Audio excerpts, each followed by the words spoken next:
I'm using the Gaalsians for this game as a production cruiser, and you start with that for the Gaalsians because they produce their basic units from there.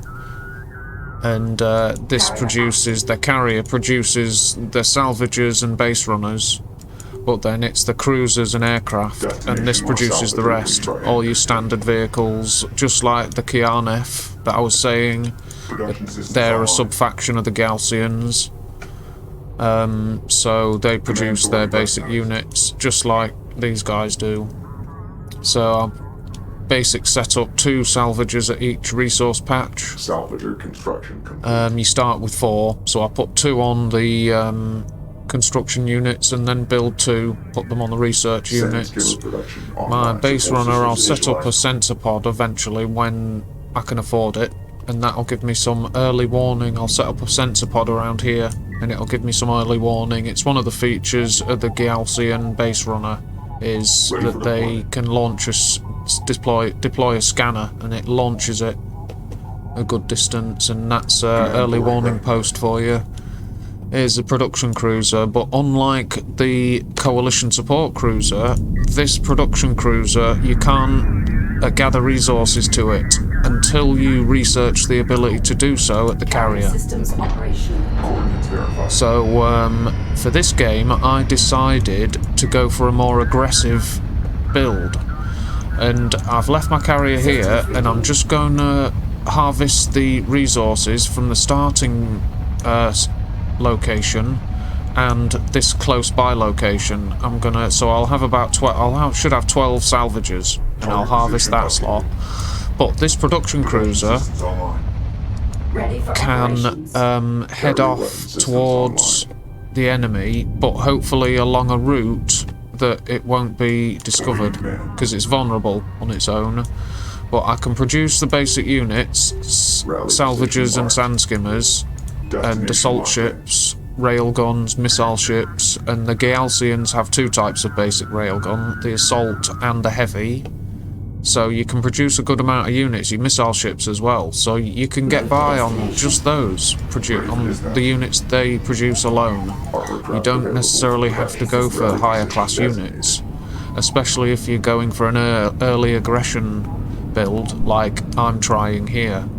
But preferably I want 2 production cruisers to run up front and pressure the enemy. So I'm building assault ships now, so I've researched the ability to build them. So this guy's got 2 assault ships ordered. Now the enemy have attacked, I'm a bit vulnerable, but my carrier, switching it to weapon systems defense 1, I can fight off these guys, and the base runner has an ability to repair teammates' look, so it's helping to keep my salvagers alive while these guys are attacking. You see the blue pulses coming out of it. That's like I think it's a 10-second ability, and it helps keep my salvagers alive while the carrier defends my resource location and replace any lost salvagers. But I've got my second production cruiser here, so now I can build 2 production queues of assault ships, assault ships are what I'm going for at the moment. So at this point I'm hoping not to come up against too many railguns. Target zone verified. Units we've got, my opponent's got 2 armoured assault, he's got 1 light vehicle. That's it. I'm not sure what that is there. Oh, it's his carrier. And 9 salvagers. I've got 4 salvagers left, so the enemy did a number on my resource collection. How can I have 4? 1, 2, 3, 4. I've got 5. That's not good. I need 6, 12 I need. Yeah. Well, I've got some more building. I'm in the process of recovering, so that's the main thing. But I've now got 4 assault ships, and they're about to group together and close on the enemy.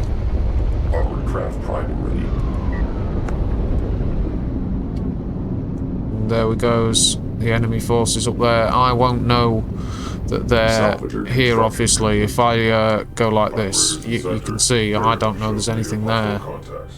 I can judge where the enemy are going to be deployed, and their spawn point is going to be about here because of where mine is, but that's all I know. I've got 4 assault ships, 1 about to be produced. And now at this point, this is pretty vulnerable.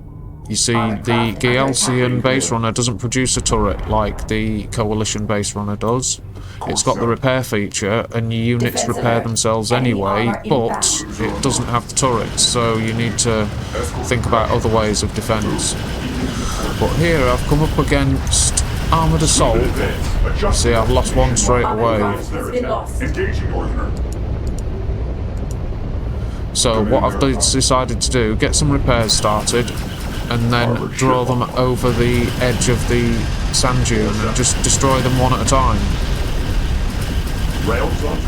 And at least it allows me to destroy the first few easily and shave off the spearhead of the enemy force, if you like, and any damaged ones, take them out of combat, get them out of line of sight. But it's a really nice way to fight. If you're struggling, just retreat behind a sand dune and lead the AI that's stupid over to drive over the edge, hover over the edge, whichever, and blast them as they first appear.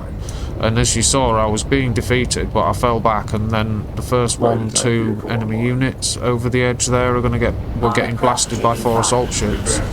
Now these light LAVs, these light attack vehicles, they're no threat. These assault ships are perfect for them, but now I've produced sand skimmers, I can counter the railguns. So it's lucky I started to produce them. And with 2 production cruisers, I can build sand skimmers fairly quickly. And that means these railguns are doomed. Enemy railgun destroyed. Yeah, I've got more assault ships and sand skimmers being built all the time. Their railguns are falling back, rightly so. But they've still got railgun cover. A small mix of units coming in and still causing casualties. I've decided to leave it at this point and get some cover. Armored ship online. Ahead, full. Defense alert. Enemy armor inbound. But yeah, I don't want to charge into them. So yeah, those sand skimmers are falling back. Light attack vehicle online. Production cruiser moving out. See how quickly these units move over the steep terrain and stuff. They're very quick because of their hover tech. The Kiith and Gaalsians, they move very quickly over even the most steep terrain, whereas the Coalition and Sobarn units, they tend to struggle under, you know, with terrain this steep, they'd struggle a bit more, but these guys have got no problem. They can soon switch to the other flank of an enemy base and bring production capacity with them, look.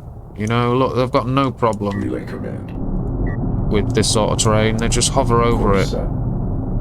And that's reminded me, that feature on the map there, that's for something called artifacts. And it's another means of victory if you have that feature switched on. Because if you capture enough artifacts, however it's set, 5, 6, 7, as soon as you capture that many, you've won. So you have to stop the enemy capturing them, and you have to capture them yourself. And you do that with your base runner, I think.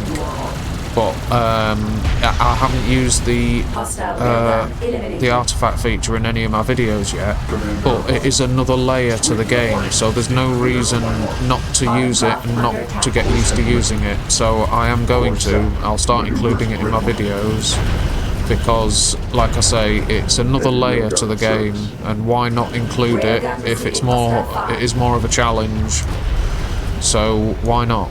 You know, so I will start to include that, and these locations here, these features, that's where you get artifacts on features like that. So I'll demonstrate that in a future video about how you capture and retrieve artifacts to win the game. Now I've got my heavy railguns in position. They've got a very good range, the heavy railguns. Hostile salvager eliminated.